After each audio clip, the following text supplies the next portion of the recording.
Welcome to Ghosted by the Machine, the podcast where job seekers break through the algorithm and get heard. No filters, no bots, just 5 minutes of truth. I'm your host, Mark Lane, and today we're giving the mic to someone who's actively searching, actively showing up. Let's get into it. 5 minutes, 5 questions with today's guest, Julie Pipert, a marketing professional from Houston, Texas, who's currently looking for her next opportunity as a marketing leader, digital and content strategy expert. So let's go. Good day. Julie, how are you today? I'm great, Mark. Hi. Thanks for having me on. Thanks for joining us. Your first question today is, who are you? And what kind of role are you looking for? Like you mentioned, I'm a marketing leader and I do specialize in content and digital marketing. I have a lot of experience creating high impact campaigns with a lot of success for travel, tourism, healthcare, biotech, tech. I've spent a lot of time working in biotech and healthcare. So my focus is turning that strategy into engaging stories that inspire that action to drive those results and move the needle. I'm looking for honest work. I'm looking for something that is truly collaborative and integrated. Taking all those elements of marketing and digital marketing and content marketing and influence marketing and email marketing, all the different areas of it and pulling it together.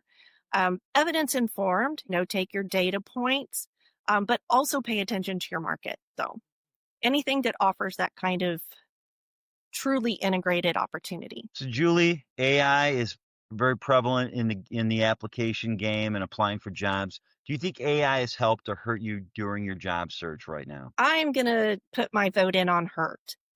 I think the bots miss the nuance. My resume and CV, it's really a CV, to be honest with you, because it's not just what is my experience, what's my professional summary, what are my skills. I include case studies and things like that as well. So bots going through, they're going to know the what, they're not going to know the why or the how. They're not going to know, why did I start a business?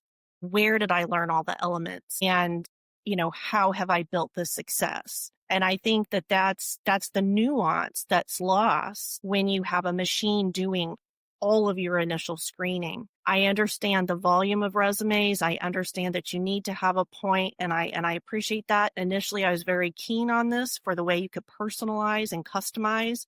But I've got to the point that I'm like, I think what really matters with my resume is putting together a cover letter and a resume that's truly a package of who I am. Here is all I can do. I'm not going to customize it for every single job that I apply to.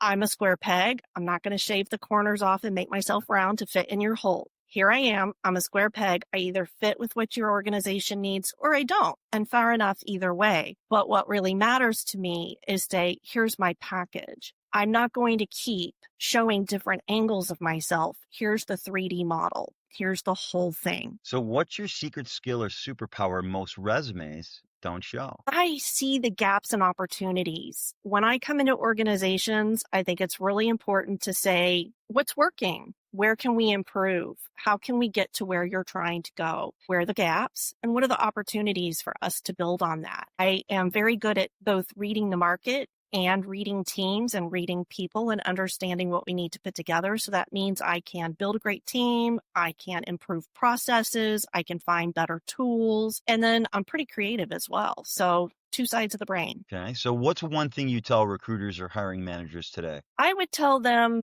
don't depend so heavily on the bots, bring the human element back in. I think it's really important to be clear with people what the process is and what the timeline is. And I think that they need to also assist their clients or their employers with that process as well, if they have the ability to do that. One thing I've had a couple of bot interviews, and, what I think is really important in the process is letting the candidate understand what's happening. There's been no communication, which has been my biggest problem with the AI-ification of this. One time I submitted an application to a company, and without even any notice, a bot popped up and wanted to do a written interview right then and there. So there I am on the spot with no warning, no communication. We're going to give you 6 essay questions to respond to. Just have a moment where you tell the candidate, here's what the process is. Sure. Another time I got a call out of the blue from a robot saying, hi, my name is Hunter. I'm calling to interview for this. And I'm like, it's 6 o'clock. I'm in the middle of cooking dinner. Where was the warning? Where was the schedule?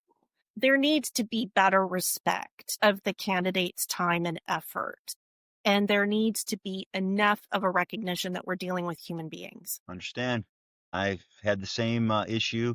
I had a bot contact me, and 2 questions into the 6, they cut off. Yeah. And there was nobody call back and say, hey, I didn't finish the last 4. No response. What's something that gives you hope right now? Is there anything? I hope I haven't sounded hopeless. I have a lot of hope because I do feel like I have a lot of clarity on where I am in my life and career and what I'm looking for, and where I fit in. And I have just this phenomenal community of people around me. I mean, I hate to say it, I don't love that I have so much community around me because I don't like this many people in the boat, but it is just a great. I have a network group that I get together with on Fridays, just a really supportive community. So it gives me a lot of hope that there's a lot of just amazing people out there and I've gotten to meet them and we're all really helping each other. Well, Julie, welcome to the Carnival Cruise Line, right? It's a huge boat. Thank you again for joining us, Julie. We really appreciate it.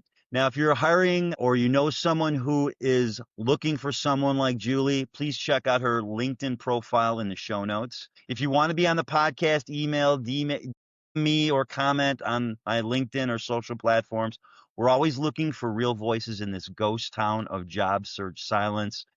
And I'm sure you're all hopping aboard the cruise ship right now with us. This is Ghosted by the Machine. Let's make hiring human again. Thank you again, Julie, for joining us.